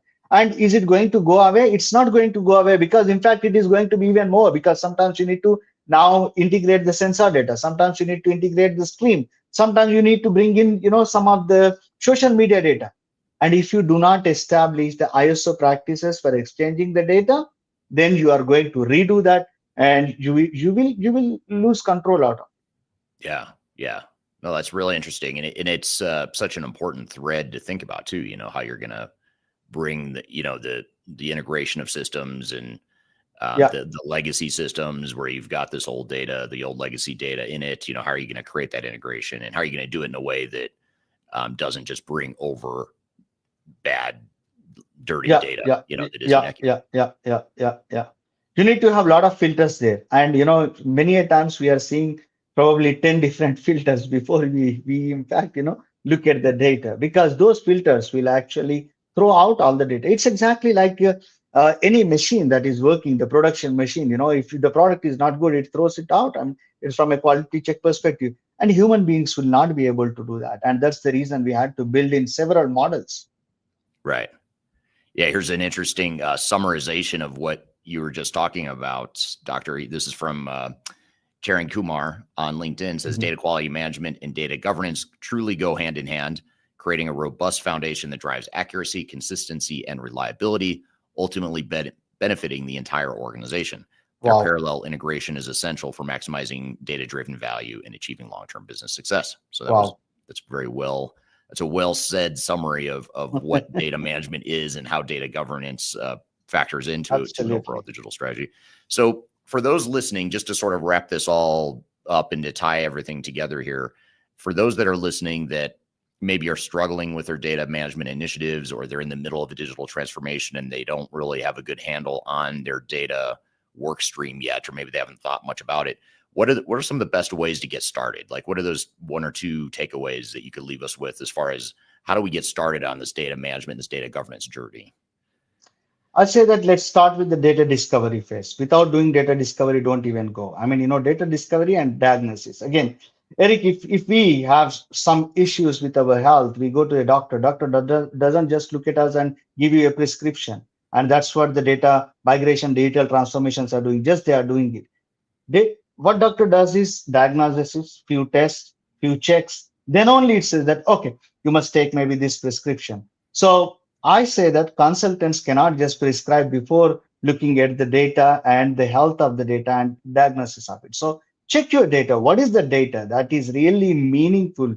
What is the data, whether it qualifies for the data quality or not, and then start with that. Again, if you really would like to know about data strategy, you can get in touch with us, or you can get in touch with those guys who are in the data strategy world or data practice world, and we will give you a roadmap. This is what you must do, because it's a recipe, Eric. It is not something that you can apply on everything, but it is a high level recipe. We have a I vision data transformation framework with 7 different pillars, 7 different steps, what you must do in each step, what are the sub steps for that. Unless you go through that, you won't be able to actually put down a data migration or data transformation project for a successful journey. Yeah, you need to start with that understanding of what you have. What is the current state of your data, and what do you want it to be in the future post transformation or post ERP implementation? So that's really, really good advice. Well, good. Well, thank you so much for your time here today. This was a great conversation, and we could spend a lot more time talking about it, but I think this is a good starting point, a good overview. How can people connect with you and learn more about PiLog? Like, what are some resources you could leave us with here today? We have very simple website, piloggroup.com, and we are active on social media. There's a lot of thought leadership stuff that is coming out. You can search for Imad, Syed. You can connect with me. And PiLog Group has got a LinkedIn, other social media handles as well. They can easily connect with me. But Eric, thank you very much. I really enjoyed talking on this topic, and you can see that we can even continue for several hours. Yes. But because we both are passionate about these things. But I think it was a good conversation. Thank you very much. Well, thank you again, Dr. Syed. That was a great conversation. Good stuff. It's one of those overlooked topics that we commonly don't spend enough time investing on or understanding in our digital transformation. So it was great to have you on the show here. And we're going to debrief on a couple of the points that the doctor brought up. Darian, what were some of your thoughts and takeaways from that conversation? Yeah, first of all, I thought it was just a great conversation. I mean, we had a lot of great questions from the audience. And then also just a lot of the points he made was super useful information for this topic.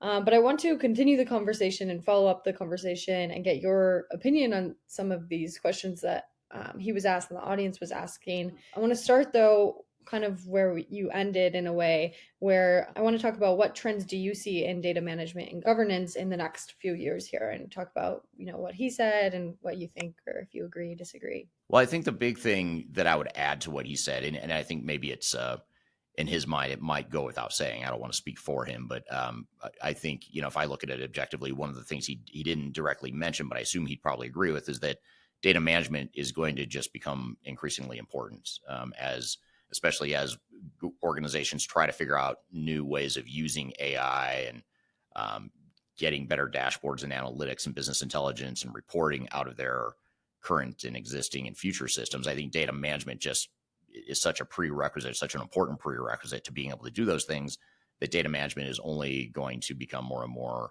important. And in fact, if you're, a university student or thinking about getting into the profession, I mean, data science, data management, all that is going to be such a hot area for years to come that I would highly recommend considering that if it is of all of interest to you.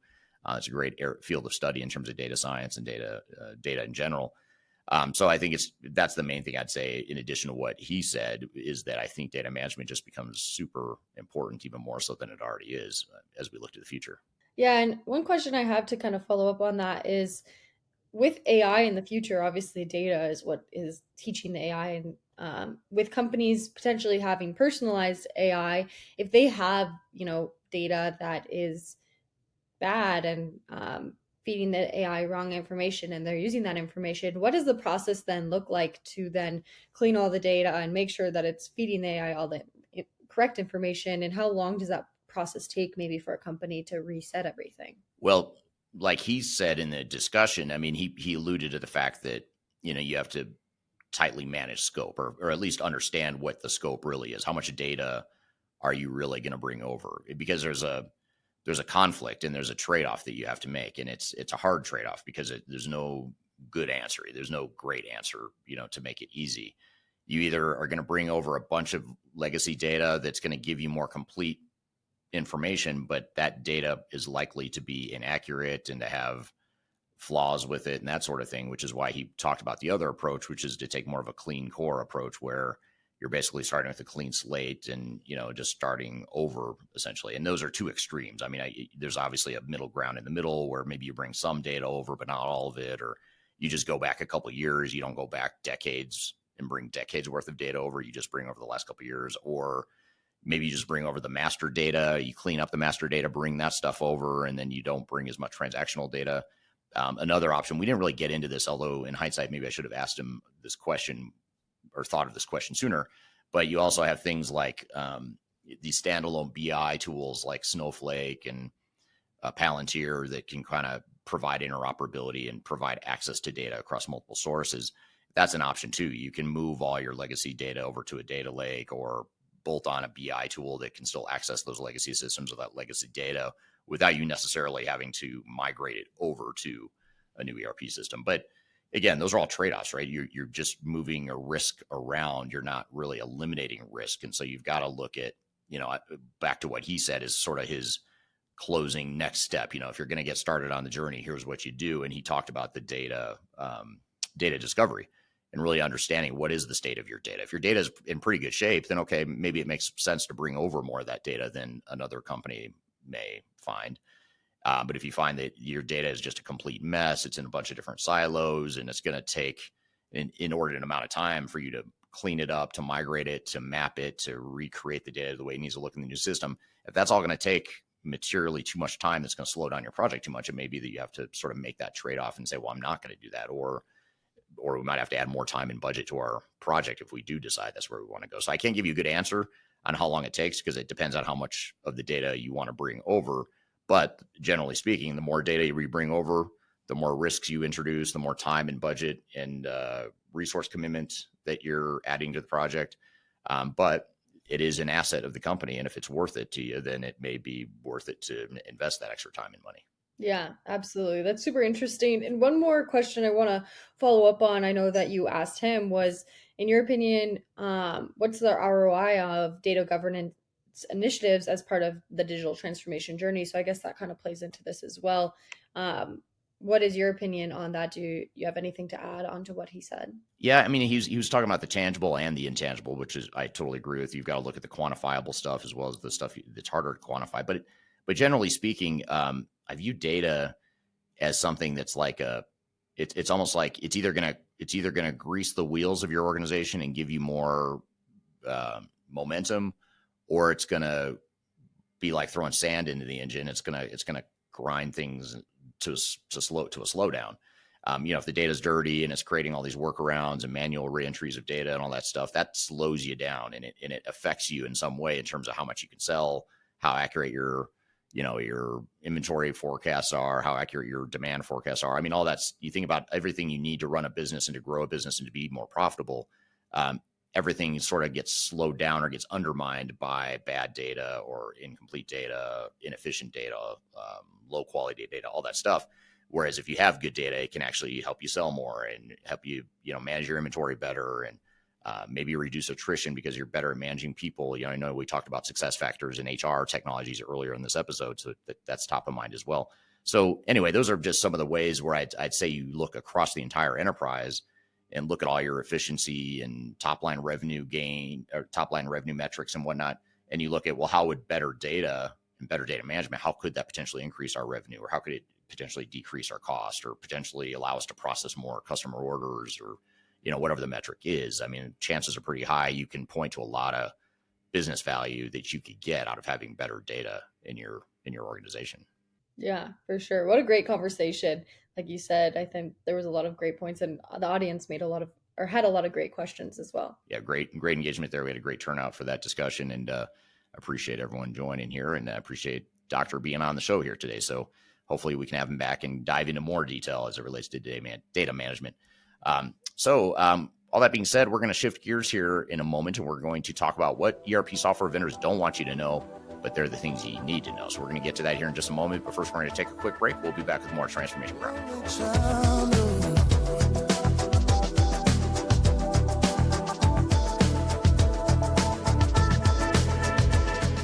If you are involved in any sort of digital transformation or business change initiative, you'll want to download the Digital Transformation Report.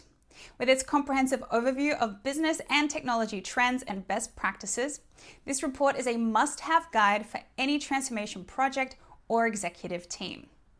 Download this free report by visiting Third Stage Consulting at thirdstage-consulting.com. You can also visit our website to learn more about us or download independent reports, videos, and other best practices.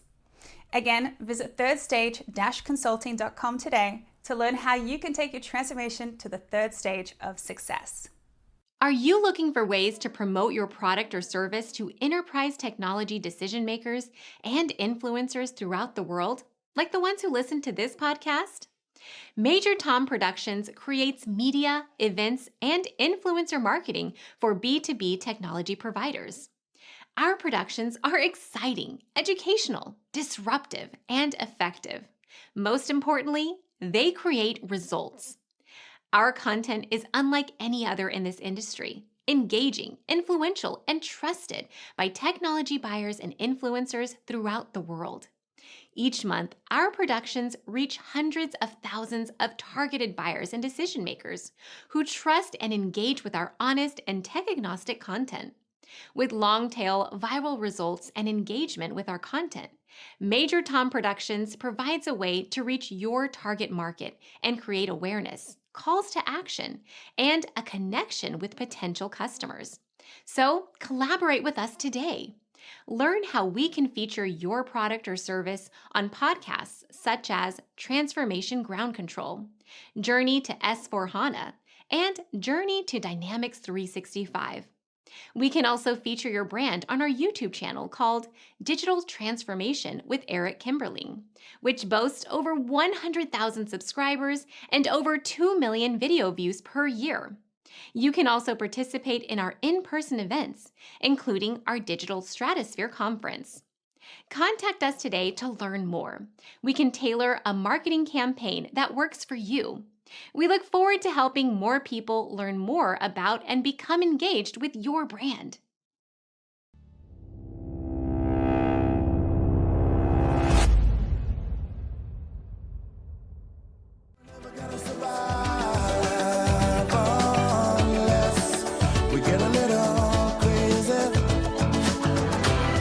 Hello, welcome back to Transformation Ground Control, episode number 197. My name is Eric Kimberling here at Darian Chwialkowski.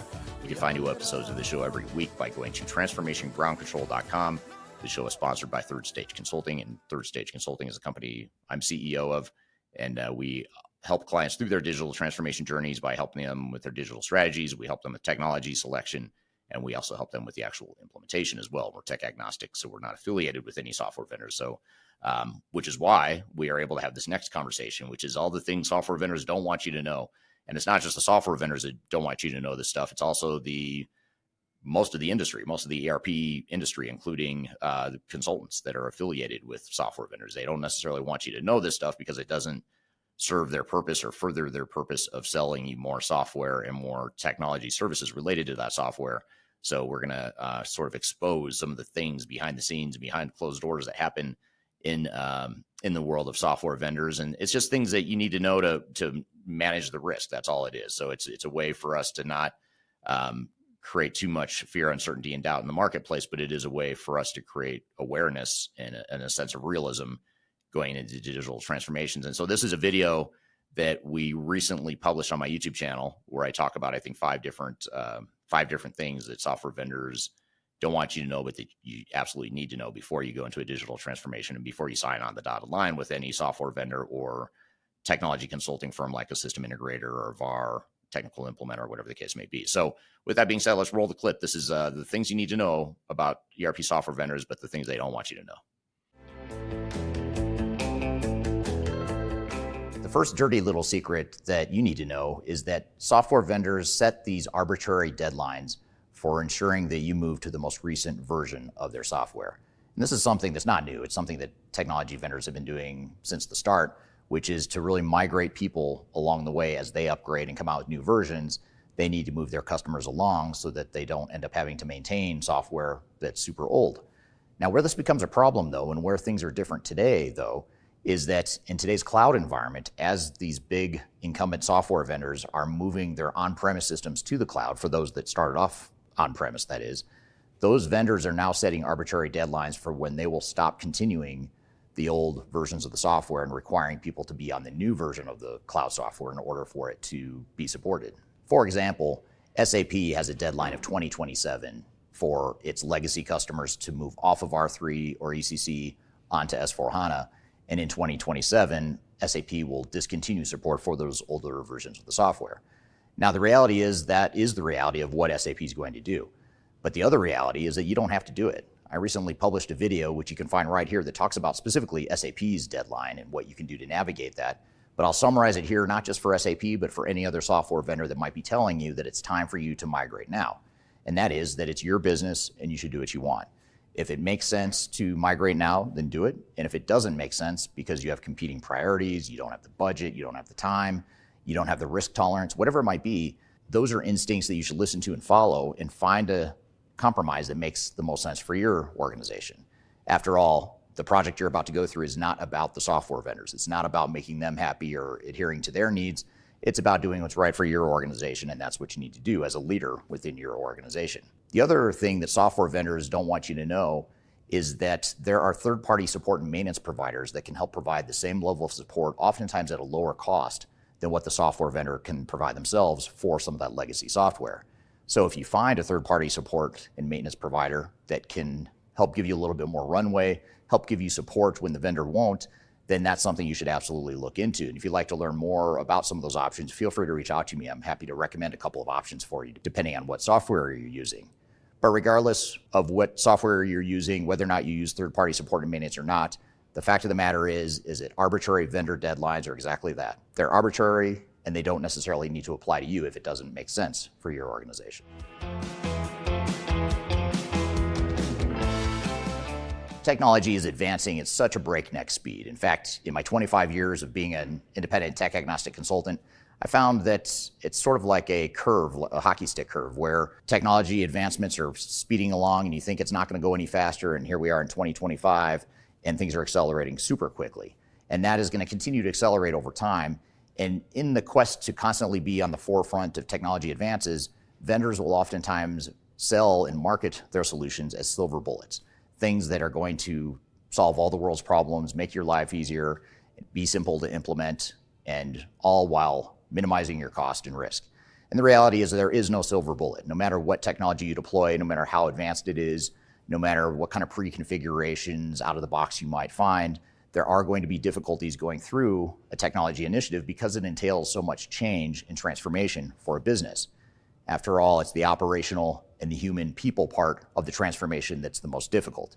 The technology part is not usually the most difficult part. I'm going to come back to that point here in just a moment, so stick around for that. But the fact of the matter here is that we need to recognize that no technology decision, no technology tool set, no methodology, no automation is going to make implementations and transformations easy. There is no silver bullet. And by the way, every decision you make along the way has risks and trade-offs.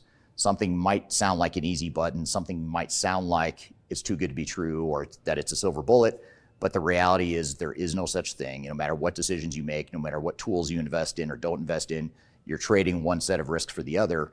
And the key here is to be objective about assessing those risks and understanding what the risks are and what the true objective ROI and cost-benefit analysis of those investments may be. So just recognize there are no silver bullets, and that's something else you need to know that technology vendors will oftentimes not share with you.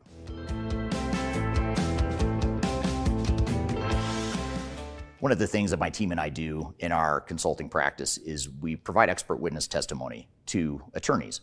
So when there's a big failure in the marketplace, attorneys will reach out to us to analyze, write a report about the failure, and also to be deposed and testify in court about why the project failed.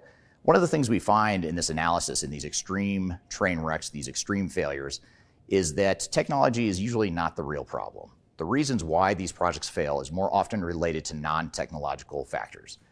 So in other words, a lot of times vendors will be accused of producing or delivering software that quote unquote doesn't work. And the reality is the software usually does work. The question is, does it work for your business? And that's where the breakdown happens. That's the inconsistency between what technology can do and what actually happens when the rubber meets the road, when companies go to use that technology.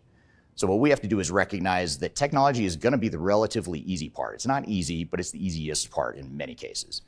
What we find instead is that changing your operations, deciding how you want your operations to look, deciding when and where you want to standardize processes and operations, deciding how you want your organization to look and how you want to organize people, and if you want to move to a shared services model, for example, if you want to consolidate functions into one department. Those sorts of decisions are the things that are difficult, and they take a lot of time, and they impose a lot of risk on your organization. But if you're really going to get the full value or any sort of value out of your technology investments, you need to invest in those non-technological pieces, and those are the pieces that are the most difficult for most organizations. So despite what a software vendor might tell you about how great their technology is or how great their implementation methodology might be, just recognize that technology is going to be relatively easy when you compare it to the other aspects of a transformation.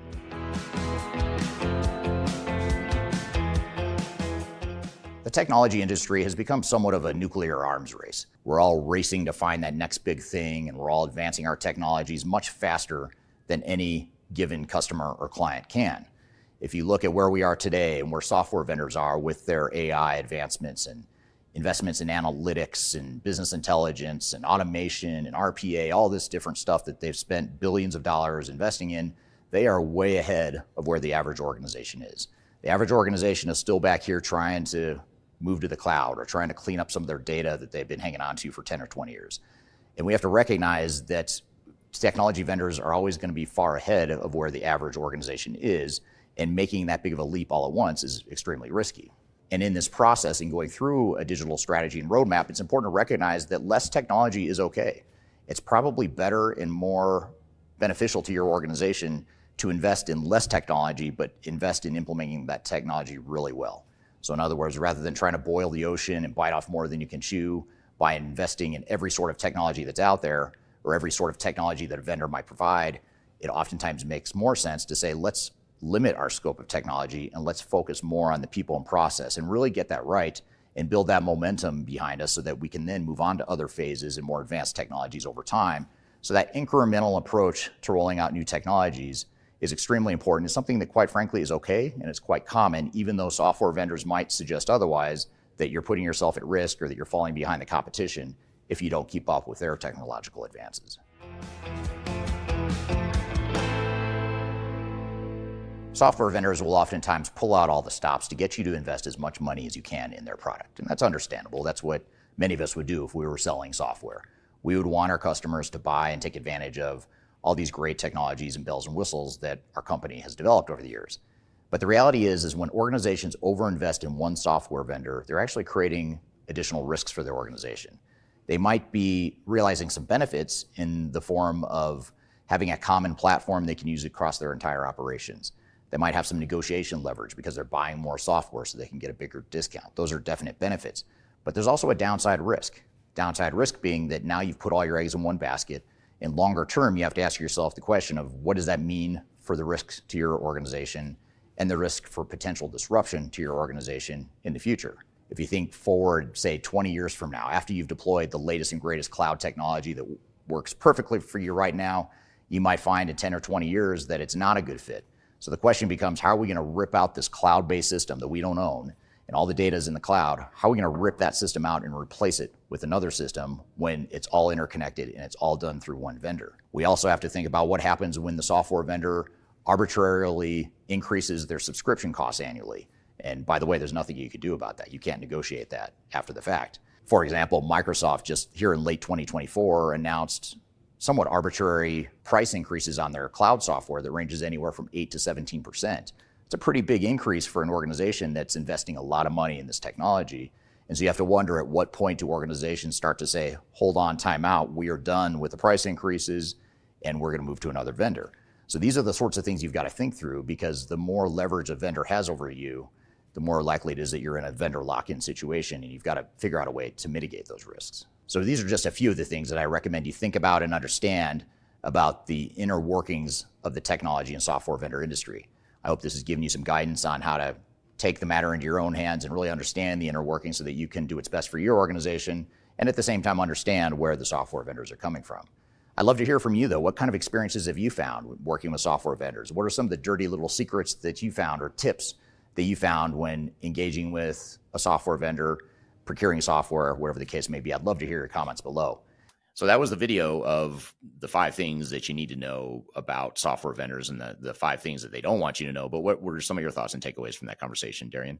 Yeah, I think first of all, I think one of the biggest points you can take away from that is just a lot of things are negotiable for companies when they're going through these projects, whether it's the deadlines or the costs. There's lots of things that companies can take back their power from these vendors which I think is a great point for a lot of companies to know before going into these projects. I think another point too I wanted to talk about was avoiding the silver bullet mentality that you mentioned.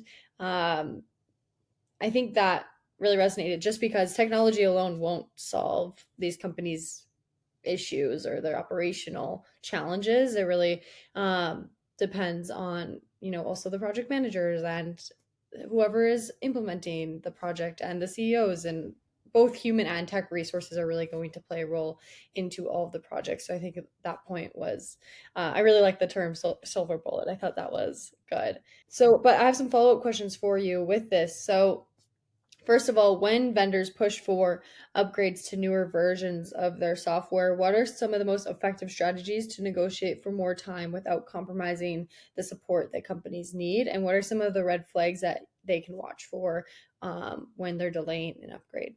Well, I think first of all, it's important to recognize that it's not the end of the world if you don't have vendor support for your software solution. It's not ideal for sure. I mean, you want to have support, you want to have constant upgrades and innovations, but if you're sort of in a limbo, or you're sort of in a static system situation where it's not being upgraded because it's on-prem and it's being sunset, and so you're not getting new innovations, long term, that's definitely not a good plan. But short term, it may be that the risk of going through a premature digital transformation or rushing a digital transformation is actually more risk than the risk of not having support for a certain amount of time.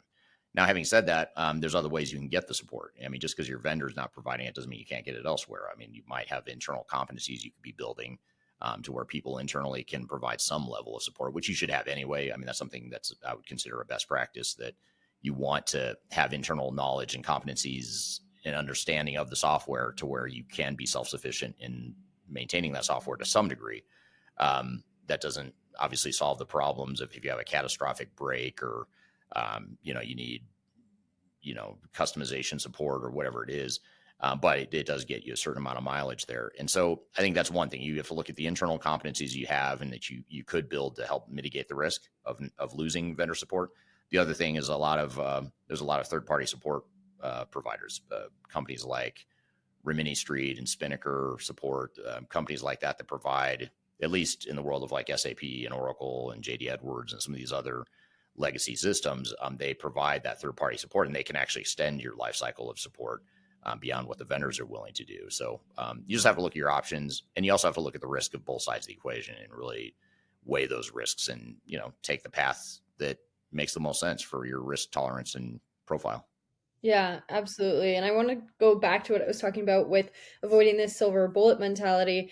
How can companies ensure that people and processes are prioritized effectively during this process? Well, I think first, just recognizing people and process are so important. I think that's probably the biggest thing, is just creating that awareness of understanding at the executive level all the way down to the project team and the frontline level, the importance of people and process, and really sort of shifting the focus of the project away from technology and not over focusing on technology and neglecting the people and process. It's almost like a recipe. You just need to add, organizations need to think about how can they add a bigger dose of people and process and maybe a lesser dose of technology, because ultimately it's the dosage of people and process that's going to make you successful or not.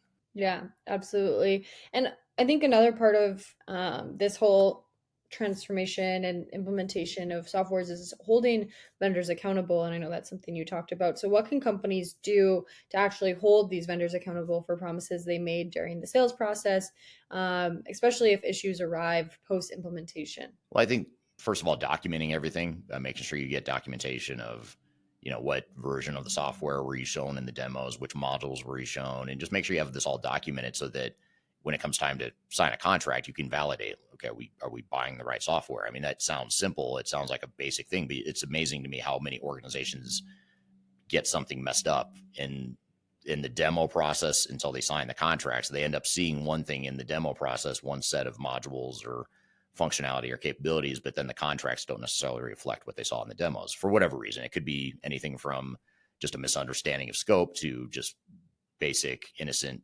human oversight, forgetting to include something in a contract or whatever. And so you want to document as much as you can and make sure you document as much as you can in the contract to protect yourself. And certainly, having someone that's independent, tech agnostic, that can help you, sort of negotiate some of these points is something that can go a long ways as well to help mitigate those risks. Yeah. And with that, to, I guess, build on that point, but kind of switch to another gear, there's a rapid pace of tech advancement, which we obviously talk about a lot on here, whether it's AI or any other technologies or things that companies are implementing into their softwares or everything like that. How can companies balance the pressure to stay current with the reality of organizational readiness? And are there specific strategies or frameworks that you suggest for assessing which technologies are actually worth adapting? Yeah. So I think, just looking at going back to your business case and really understanding where the business value is and what the cost and risks associated with that business value are, and doing a sort of an objective quantitative analysis of those cost benefits. I mean, that's really the simplest way I can think of to help determine which technology or technologies you should be deploying and not forcing on your people, but sort of using throughout the organization. Yeah, absolutely. That makes sense. That was a good video. I think it's really important information for a lot of companies to know before or during their implementation or digital transformation. Yeah, absolutely. Yeah, it's stuff that hopefully it just, again, helps you mitigate risk and, again, having that realistic understanding and realistic awareness is such an important success factor for digital transformations in general. So it's really important to understand those dark sides and those risks and those things that could cause problems later on. Because the better you understand that early on, the better you can plan for it, the better you can identify and mitigate those risks. And so it doesn't do us any good to hide it or to pretend that they don't exist, because they do. So it's just a matter of, okay, the risks are there. What are we going to do to mitigate them? So hopefully that helps provide that context for companies that are going through digital transformation. So great episode today. Thank you for your help today, Darian. And thank you to the audience for all the great questions. And again, new episodes of this show come out every Wednesday. So keep an eye out at transformationgroundcontrol.com. You can also subscribe to the podcast by going to transformationgroundcontrol.com. You can subscribe on whatever audio podcast platform you'd like to listen to it on, or you can also subscribe on YouTube, LinkedIn, Facebook, Twitter, X, etc. All by going to transformationgroundcontrol.com. You can find all the platforms that we stream to. You can find it there. And you can also go find all the past episodes as well. The show is sponsored by Third Stage Consulting, again, an independent tech agnostic consulting firm that helps clients through their digital transformations. The show is produced by Major Tom Productions. And if you'd like to learn more about sponsorship opportunities, I've included Mindy's contact information below. You can contact Mindy at Mindy at Major Tom Productions, and she can help chat with you about sponsorship opportunities as it relates to the podcast, as well as other podcasts that are produced by Major Tom Productions as well. So thank you for being here today. We look forward to seeing you next week on another episode of Transformation Ground Control. In the meantime, have a great week, and we'll see you all soon.